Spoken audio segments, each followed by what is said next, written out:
Hello दोस्तों, कैसे हैं आप सब। मैं कपिल शर्मा आपके अपने चैनल स्टडी विद कपिल में आपका स्वागत करता हूं। रोजाना की तरह दोस्तों हम GK and GS practice set number 32 लेकर आए हैं। दोस्तों ये प्रैक्टिस सेट आपकी परीक्षा की दृष्टि से महत्वपूर्ण सिद्ध होगा। दोस्तों आइए देखते हैं क्वेश्चन नंबर 1। क्वेश्चन नंबर 1 है कि गुलाम वंश का संस्थापक कौन था। दोस्तों गुलाम वंश का संस्थापक पूछ रहा कौन था दोस्तों, तो ए है कुतुबुद्दीन ऐबक, बी मोहम्मद गौरी, सी इल्तुतमिश और डी है रजिया सुल्तान। अगर हम बात करें गुलाम वंश का संस्थापक कौन था दोस्तों, तो कुतुबुद्दीन ऐबक था। कौन था दोस्तों? कुतुबुद्दीन ऐबक। ऑप्शन ए बिल्कुल सही आंसर है दोस्तों। ठीक है, मैंने आपको बताया था कुतुबुद्दीन ऐबक के बारे में कि कुतुब मीनार का निर्माण जो करवाया था दोस्तों, कुतुब मीनार का जो निर्माण करवाया था किसने कराया था? कुतुबुद्दीन ऐबक ने कराया था दोस्तों। और इसको पूर्ण किसने करवाया था? पूर्ण जो करवाया था दोस्तों कुतुब मीनार को, तो इल्तुतमिश ने पूर्ण कराया था। ठीक है, अच्छे से याद रखना है दोस्तों, इंपॉर्टेंट क्वेश्चन है। क्वेश्चन कैसे भी आपसे पूछ सकता है, तो सभी जो भी संभावित प्रश्न आपके बन सकते हैं तो सभी अच्छे से याद रखेंगे। ठीक है, आगे चलते हैं क्वेश्चन नंबर 2 पर कि फिरोज शाह तुगलक ने अपने चचेरे भाई की स्मृति में जौनपुर नगर की स्थापना की, जिसका नाम था, जिसका नाम मतलब चचेरे भाई के बारे में पूछा है, तो चचेरे भाई का नाम क्या था। पहले तो हमें याद रखना दोस्तों कि फिरोज शाह तुगलक ने किसकी स्थापना की थी? जौनपुर नगर की स्थापना। जौनपुर नगर किसने बसाया था दोस्तों? फिरोज शाह तुगलक ने बसाया था। किसकी याद में बसाया था दोस्तों? तो ऑप्शन है बीजा खां की याद में, बी जोना खां की याद में, सी जोना गिर की खां की याद में, इनमें से कोई नहीं। सही आंसर क्या होगा दोस्तों? कि ऑप्शन बी जोना खां की याद में बनाया था। किसने दोस्तों? जोना खां की याद में बसाया था दोस्तों। तो जोना खां का नाम क्या था दोस्तों? क्या था? मोहम्मद बिन तुगलक। क्या था? मोहम्मद बिन तुगलक, MBT। ठीक है, अच्छे से याद रखेंगे। मोहम्मद बिन तुगलक को ही जोना खां कहते थे दोस्तों। तो फिरोज शाह ने अपने चचेरे भाई की स्मृति में जौनपुर नगर बसाया था। तो जौनपुर नगर किसने बसाया था दोस्तों? फिरोज शाह ने बसाया था। किसकी स्मृति में बसाया था? जोना खां ऑप्शन आ सकता है या मोहम्मद बिन तुगलक आ सकता है। ठीक है दोस्तों, तो अच्छे से याद रखना है आपको। आगे चलते हैं क्वेश्चन नंबर 3 कि अकबर के किस दरबारी विद्वान ने अर्थवेद का संस्कृत से फारसी में अनुवाद किया। बहुत ही इंपॉर्टेंट क्वेश्चन है दोस्तों, अच्छे से याद रखेंगे। तो ऑप्शन ए अबुल फजल ने किया, ऑप्शन बी राजा मान सिंह ने किया, ऑप्शन सी है हाजी इब्राहिम सरहिंदी ने किया, और डी है इनमें से कोई नहीं। तो क्या होगा दोस्तों सही आंसर? अगर हम बात करें अकबर के किस दरबारी विद्वान ने अर्थवेद का संस्कृत से फारसी में अनुवाद किया, तो ऑप्शन सी हाजी इब्राहिम सरहिंदी बिल्कुल सही आंसर है दोस्तों। क्या होगा? इब्राहिम सरहिंदी याद कर लीजिए कि संस्कृत से फारसी में अनुवाद किया था किसका? अर्थवेद का। ठीक है, अच्छे से याद रखेंगे दोस्तों, इंपॉर्टेंट क्वेश्चन है, पूछा जा सकता है किसी परीक्षा में आपसे। आगे चलते हैं क्वेश्चन नंबर 4 पर। क्वेश्चन नंबर 4 देखिए क्या कहता है। क्वेश्चन नंबर 4 कह रहा है आपसे कि व्यापार समता और दंड समता नामक 2 कानून किसने चलाए। समता का मतलब होता है दोस्तों समान। तो व्यापार समता और दंड समता नामक 2 कानून किसने चलाए? ऑप्शन है चंद्रगुप्त मौर्य ने, ऑप्शन बी है अशोक ने, ऑप्शन सी है चंद्रगुप्त विक्रमादित्य ने, और ऑप्शन डी है समुद्रगुप्त ने। तो किसने चलाए थे दोस्तों? अगर हम बात करें व्यापार समता और दंड समता नामक 2 कानून चलाए थे तो अशोक ने चलाए थे। क्या? कौन दोस्तों? अशोक ने। ऑप्शन बी बिल्कुल सही आंसर है। ठीक है, आगे चलते हैं क्वेश्चन नंबर 5 कि दीवान मणि राम दत्ता ने 1857 के विद्रोह का नेतृत्व किस क्षेत्र में किया। 1857 के विद्रोह का नेतृत्व दीवान मणिराम दत्ता। अच्छे से याद रखना दोस्तों, इंपोर्टेंट क्वेश्चन है, पूछा हुआ क्वेश्चन है दोस्तों कि दीवान मणिराम दत्ता ने 1857 के विद्रोह का नेतृत्व किस क्षेत्र में किया।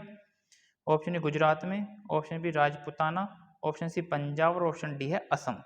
तो किस में किया था दोस्तों? अगर हम बात करें दीवान मणिराम दत्ता की, तो ऑप्शन डी, ऑप्शन डी बिल्कुल सही आंसर है दोस्तों।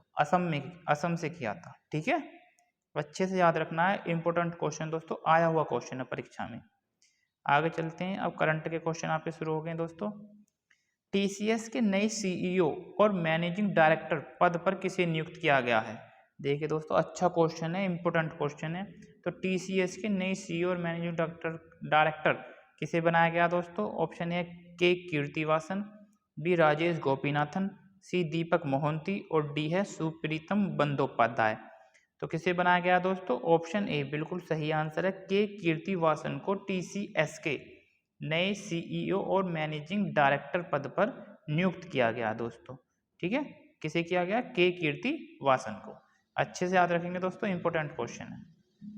आगे चलते हैं, क्वेश्चन नंबर 7 कि भारतीय स्टेशनरी ब्रांड लग्जर एक भारतीय स्टेशनरी है दोस्तों, जिसकी स्टेशनरी आती है, ने अपना ब्रांड एम्बेसडर किसे बनाया है? ऑप्शन ए महेंद्र सिंह धोनी को, ऑप्शन बी है विराट कोहली को, ऑप्शन सी सूर्य कुमार यादव को, ऑप्शन डी आयुष्मान खुराना को। तो अगर हम बात करें भारतीय स्टेशनरी ब्रांड लग्जर की, तो किसे बनाया? विराट कोहली को बनाया दोस्तों। बी ऑप्शन बिल्कुल सही है, विराट कोहली को बनाया है। ठीक है, अच्छे से याद रखेंगे दोस्तों, ब्रांड एम्बेसडर से क्वेश्चन पूछे जाते हैं आपके, तो अच्छे से ध्यान में रखेंगे। आगे चलते हैं क्वेश्चन नंबर 8। क्वेश्चन नंबर 8 देखते हैं दोस्तों, क्या कहता है कि हैदराबाद स्थित, क्या दोस्तों? हैदराबाद स्थित सवाया रोबोटिक्स डेवलप्स के किस नाम से भारत में पहला स्वदेशी चौपाया रोबोट विकसित किया गया है? पहला स्वदेशी चौपाया रोबोट जो है विकसित किया गया, क्या नाम है दोस्तों? स्काईवॉक, बी है ड्रोनी, सी है एक्सो स्केलेटन और डी है अम्मा क्रसाई। तो क्या होगा दोस्तों सही आंसर इसका? अगर हम बात करें सवाया रोबोटिक्स डेवलप्स के नाम से भारत में पहला स्वदेशी चौपाया रोबोट विकसित किया गया, कहाँ किया गया? हैदराबाद में, हैदराबाद स्थित में किया गया दोस्तों। तो क्या होगा सही आंसर? एक्सो स्केलेटन होगा, सी आंसर बिल्कुल सही आंसर है दोस्तों। अच्छे से याद रखेंगे दोस्तों, इंपोर्टेंट क्वेश्चन है, परीक्षा में पूछा जा सकता है आपसे। आगे चलते हैं क्वेश्चन नंबर 9 पर कि प्रधानमंत्री द्वारा कितने राज्यों में PM मित्रा मेगा टेक्सटाइल स्थापित करने की घोषणा की गई है? कि प्रधानमंत्री ने कितने राज्यों में PM मित्रा टेक्सटाइल योजना स्थापित करने की घोषणा की गई है दोस्तों? Option A 7, option B 6, option C है 8 और ऑप्शन डी है 5।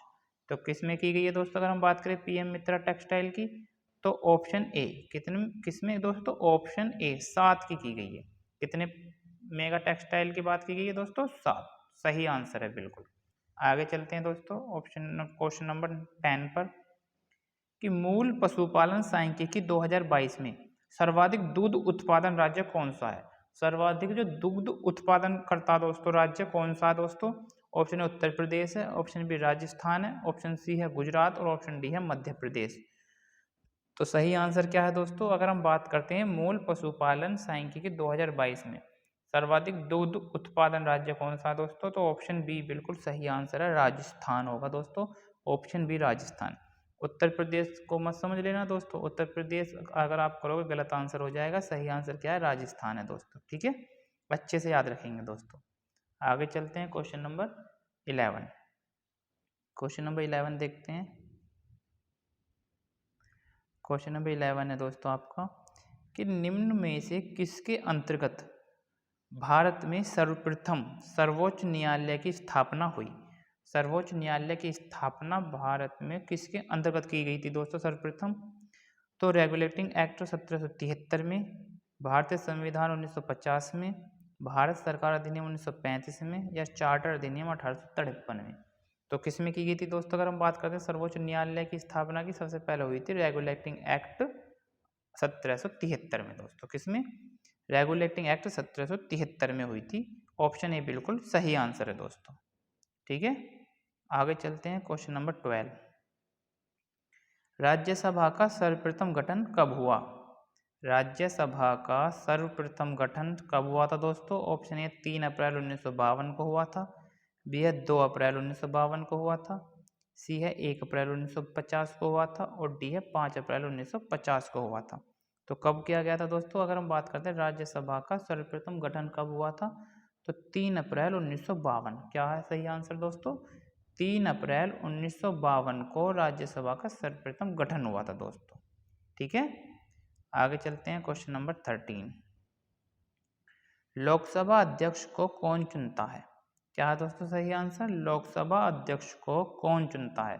ऑप्शन ए है लोकसभा के सदस्य चुनते हैं, ऑप्शन बी है प्रधानमंत्री चुनता है, ऑप्शन सी है राष्ट्रपति चुनता है, या डी है दोस्तों राज्यपाल के द्वारा होता है। अब बताइए क्या सही आंसर होगा। अगर हम बात करते हैं लोकसभा अध्यक्ष की, तो किसके द्वारा चुना जाता है दोस्तों, तो लोकसभा के सदस्य के द्वारा ही चुना जाता है दोस्तों। अच्छे से याद रखना, इंपॉर्टेंट क्वेश्चन है। आप इसमें कंफ्यूज हो सकते हो दोस्तों कि लोकसभा अध्यक्ष को कौन चुनता है, तो लोकसभा के सदस्य ही चुनते हैं। ठीक है, कौन चुनता है, लोकसभा के सदस्य। आगे चलते हैं दोस्तों, क्वेश्चन नंबर 14। लोकसभा का कोरम कुल सदस्य संख्या का कितना होता है दोस्तों, कुल सदस्य संख्या का कितना होता है। ए है 1/9, बी है 1/10, सी 1/5 और डी है 1/4। तो कितना होगा दोस्तों, अगर हम कोरम की बात करते हैं तो 1/10 होगा दोस्तों। ऑप्शन बी बिल्कुल सही आंसर है, 1/10 होता है लोकसभा का कोरम, कुल सदस्य संख्या का 1/10 होता है दोस्तों। ठीक है, आगे चलते हैं क्वेश्चन नंबर 15 पर। क्वेश्चन नंबर 15 देखिए क्या कहता है कि प्रधानमंत्री को उसके पद की गोपनीयता की शपथ कौन दिलाता है। मतलब प्रधानमंत्री को उसके पद की गोपनीयता की शपथ कौन दिलाता है दोस्तों। ऑप्शन ए है राष्ट्रपति, ऑप्शन बी है उपराष्ट्रपति, ऑप्शन सी है लोकसभा अध्यक्ष और ऑप्शन डी है मुख्य न्यायाधीश। तो कौन दिलाता है दोस्तों उसके पद की शपथ गोपनीयता की। सही आंसर हो जाएगा प्रधानमंत्री को राष्ट्रपति दिलाता। कौन दिलाता है दोस्तों, राष्ट्रपति। ऑप्शन ए बिल्कुल सही आंसर है। ठीक है, आया हुई क्वेश्चन है दोस्तों, ऐसे ही क्वेश्चन पूछ जाते हैं जिसमें आप कंफ्यूजन हो जाते हो, तो अच्छे से याद रखना है प्रधानमंत्री को कौन दिलाता है उसकी गोपनीयता की शपथ, राष्ट्रपति दिलाता है। ठीक है, ए ऑप्शन बिल्कुल सही आंसर है।